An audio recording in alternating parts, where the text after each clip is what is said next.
यदि अर्थव्यवस्था की बात की जाए तो 1966 तक तो कोलकाता हर मामले में मुंबई से आगे था। यह विश्व के 10 सबसे अच्छे शहरों में शामिल था। लेकिन 1967 में पहली बार था जब कांग्रेस जीत तो गई, लेकिन 14 सीटों से बहुमत नहीं पा सकी। सारे विरोधियों ने मिलकर सरकार बना ली। ये गठबंधन 2 साल चला। इन 2 सालों में कम्युनिस्ट पार्टी ने सोवियत संघ के इशारे पर नक्सलवाद को खड़ा किया। 1969 में राष्ट्रपति शासन लग गया। 1977 में बंगाल के लोगों की मति भ्रष्ट हो गई और उन्होंने कम्युनिस्ट पार्टी को सत्ता थमा दी। एक समय था किसी को व्यापार करना हो तो बंगाल को स्वर्ग कहा जाता था, लेकिन 1977 के बाद तो बंगाल सबसे बड़ा नरक था। कम्युनिस्टों का सिर्फ एक ही जगह ध्यान था कि फैक्ट्री के मजदूर उन्हें वोट करते रहे, इसलिए उन्होंने उद्योगपतियों का जीना हराम कर दिया। वर्कर काम पर आए ना आए आपको सैलरी देना है। वर्कर की सैलरी इतनी बरहानी पद्धति थी कि आप नुकसान में ही चले जाओ। लेकिन बंगाली दादा खुश थे क्योंकि अब मुफ्त में बहुत कुछ मिल रहा था। उद्योगपतियों ने बंगाल से भागना शुरू कर दिया। 1985 तक तो कोलकाता की मानो लाश बिछ गई और उस पर मुंबई खड़ी थी। जो कुछ बंगाल का था वो अब महाराष्ट्र का होता गया। बिरला ग्रुप, जिंदल स्टील, टाटा सभी को अपना सामान बांधकर मुंबई आना पड़ा। महाराष्ट्र की सरकारों ने दिल से इनका स्वागत किया। 21वीं सदी का आरंभ होते होते तो लाश बन चुके कोलकाता का अस्थि विसर्जन भी हो गया। उत्तर में नोएडा, गुरुग्राम से लेकर दक्षिण में बेंगलोर और हैदराबाद तक कंपनियों में रेस लगी थी, लेकिन किसी भी कंपनी का स्टॉप कोलकाता नहीं था। बंगाल के लोग आंख पर पट्टी बांधकर बैठे रहे और 1977 से 2011 तक कम्युनिस्टों को बैठाए रखा, वो भी बहुमत से।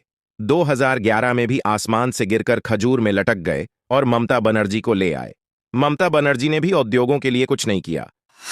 1977 से आज तक वे यही गलती करते रहे। आप कहोगे कि उनके पास विकल्प ही नहीं था, बीजेपी तो अभी ही वहां गई है, तो ये क्या करते? इसका उत्तर है कि ये कांग्रेस को ही चुनते। कांग्रेस भी लुटेरी है, लेकिन अमीर कोलकाता को कम अमीर बनाए रखती, भिखारी नहीं बनाती। अब आज हाल ये है कि 2026 तक तो ममता बनर्जी ही रहेगी, उसके बाद शायद आप कुछ नया करो।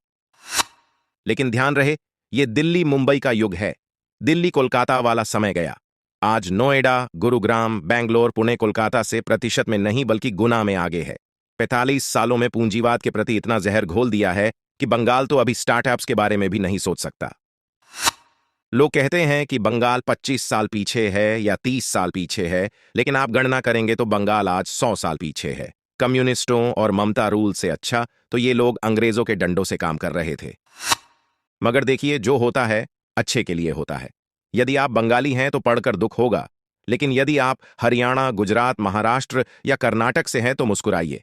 बंगाल की लाश पर आज आपकी मजबूत अर्थव्यवस्था खड़ी है, क्योंकि 1974 में एक समय था जब जिंदल परिवार स्टील के लिए प्लांट लगाना चाहते थे। उन दिनों कागजी फॉर्मेलिटी में सालों लगते थे। हरियाणा और महाराष्ट्र की सरकार हाथ धोकर जिंदल परिवार के पीछे पड़ी थी, लेकिन जिंदल ने कसम खा रखी थी कि वे कोलकाता ही जाएंगे। 1977 में वहां कम्युनिस्ट शासन आ गया। ज्योति बसु मुख्यमंत्री बना। उसने जिंदल को ऐसा परेशान किया कि जिंदल को आखिरकार हरियाणा के हिसार में प्लांट डालना पड़ा। जिंदल ग्रुप का मुख्यालय आज भी नई दिल्ली में है और ये सब बंगालियों की तथाकथित एजुकेटेड सोसाइटी की बदौलत हुआ। जो बंगाल नौकरी देने के लिए जाना जाता था, आज उसी बंगाल के लोग कश्मीर से कन्याकुमारी भटकते हुए पाए जाते हैं। आज कोलकाता में सिर्फ वेयर हाउस और फ्रेंचाइजी जिंदा है। पूर्वी राज्यों में व्यापार के लिए बंगाल आज भी केंद्र है, लेकिन इंडस्ट्रीज इन्हीं विकसित राज्यों की है। बंगाल तो महज एक जंक्शन है।